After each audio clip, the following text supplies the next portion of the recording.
भारत में 36 साल के बाद लौटी एक किताब पर कैसे वॉर छिड़ गई है और मुस्लिम धर्म से जुड़े लोग क्यों इस किताब की वापसी से बेहद नाराज नजर आ रहे हैं।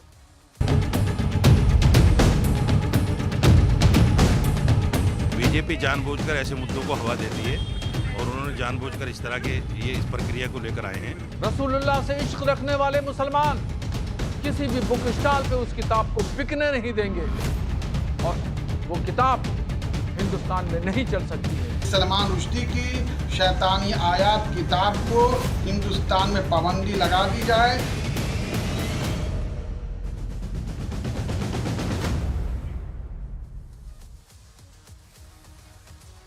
सैटेनिक वर्सेस, वो किताब जिसकी भारत में 36 साल तक नो एंट्री रही, वो किताब जिसकी वजह से लेखक सलमान रश्दी पर जानलेवा हमला हुआ और उन्हें अपनी एक आंख खोनी पड़ी, वो किताब जिसके विरोध में 1988 से 2022 तक दुनिया भर में कई जगह हिंसा, हत्या हुई, हमले हुए, जिस किताब की वजह से ईरान के सर्वोच्च धार्मिक नेता रहे अयातुल्लाह खामनेई ने सलमान रश्दी के खिलाफ फतवा जारी किया और पूरी दुनिया के सभी मुसलमानों से कहा था कि वो सलमान रश्दी की हत्या कर दें। यहां तक कि ईरान ने सलमान रश्दी की हत्या करने वाले को $30 लाख यानी कि करीब 25 करोड़ रुपए का इनाम देने की बात कही थी। जिस किताब के खिलाफ दुनिया भर के मुसलमानों के आक्रोश को देखते हुए कई देशों ने उसे बैन भी कर दिया था। उस किताब की 36 साल के बाद अब भारत में बिक्री शुरू हो गई है। कहा यह जाता है कि राजीव गांधी सरकार ने इस किताब के खिलाफ मुस्लिम समुदाय के आक्रोश को देखते हुए प्रतिबंध लगा दिया था, लेकिन जब ये केस कोर्ट में पहुंचा तो कोई भी ऐसा नोटिफिकेशन नहीं मिला जिसमें इस किताब को बैन करने की बात कही गई हो। इसके बाद इस किताब की बाजार में बिक्री का रास्ता खुल गया। हालांकि इस किताब के बाजार में आने से भारत में मुस्लिम संगठन नाराज हैं और मोदी सरकार से मांग कर रहे हैं कि इस किताब की बिक्री बैन की जाए।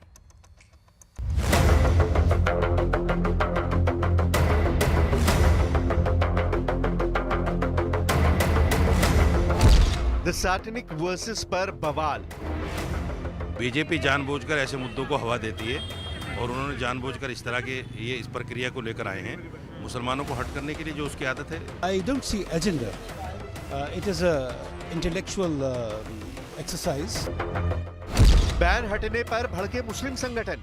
इस तरह की बातों को तूल देने का एक सुनियोजित प्रयास भारतीय जनता पार्टी की ओर से की जाती है, क्योंकि उन्हें एक मुद्दा मिलना चाहिए। It's important to stand up for free speech.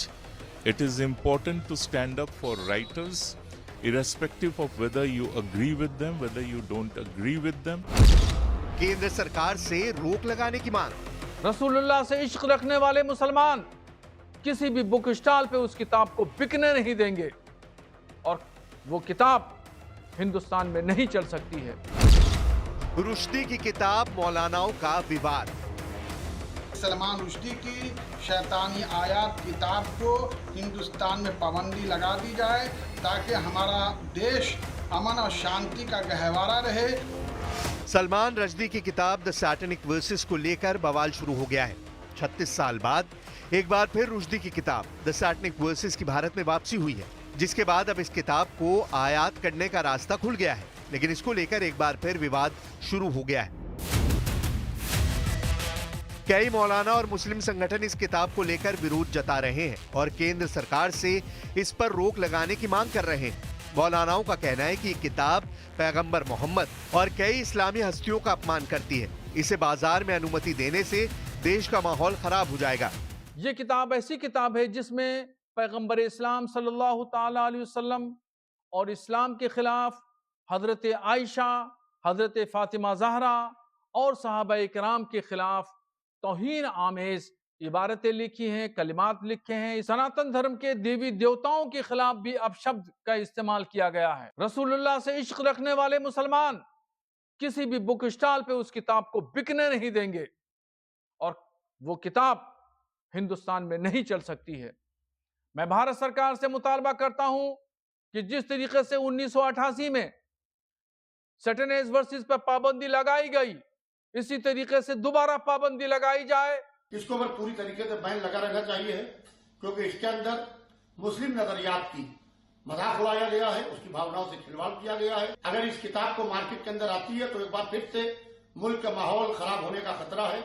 लिहाजा मैं भारत के गृह मंत्री, भारत के प्रधानमंत्री जी और भारत सरकार से ये अपील करूंगा कि इस विवादित किताब, सलमान रुश्दी की विवादित किताब को पूरी तरीके से भारत के अंदर प्रतिबंध रहना चाहिए। दिल्ली हाईकोर्ट ने रुश्दी की किताब द सैटेनिक वर्सेस के आयात पर प्रतिबंध को चुनौती देने वाली याचिका पर नवंबर 2022 में सुनवाई बंद कर दी थी कि सरकार उस अधिसूचना को पेश करने में नाकाम रही है जिसके आधार पर प्रतिबंध लगाया गया था, जिसके बाद इस किताब के इंपोर्ट का रास्ता साफ हो गया है। बड़ी बात यह है कि 1988 में प्रकाशित होने के बाद से ही ये किताब चर्चा में आ गई थी। द सैटेनिक वर्सेस ने 1988 का व्हाइट ब्रेड अवार्ड जीता। इसी साल ये किताब बुकर पुरस्कार के लिए नॉमिनेट हुई, लेकिन ईश नंदा के आरोपों को लेकर सलमान रुश्दी की किताब जल्द ही विवादों में घिर गई।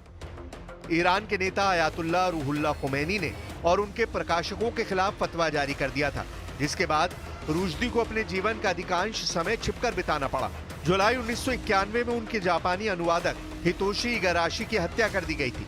इतना ही नहीं, इस किताब के छपने के 34 साल बाद 12 अगस्त 2022 को न्यूयॉर्क में एक लेक्चर के दौरान सलमान रुश्दी पर लेबनानी अमेरिकी शख्स ने चाकू से हमला कर दिया, जिसके बाद सलमान रुश्दी की एक आंख की रोशनी चली गई। We don't see agenda. It is a intellectual exercise, and perhaps more relevant in today's time in India. That yes, every religion can be analyzed. It's important to stand up for free speech. It is important to stand up for writers, irrespective of whether you agree with them, whether you don't agree with them, irrespective of whether your politics and their politics agree with each other. 1988 में तत्कालीन राजीव गांधी सरकार ने भारत में इस किताब पर ban लगा दिया था। आज जब 36 सालों के बाद इस किताब के भारत में आने का रास्ता खुल चुका है, तब भी कुछ लोग इसको लेकर विरोध जता रहे हैं, जबकि कुछ लोग किताब पर रोक को सही नहीं मानते। इस बीच पूरे मामले को लेकर सियासत भी शुरू हो गई है।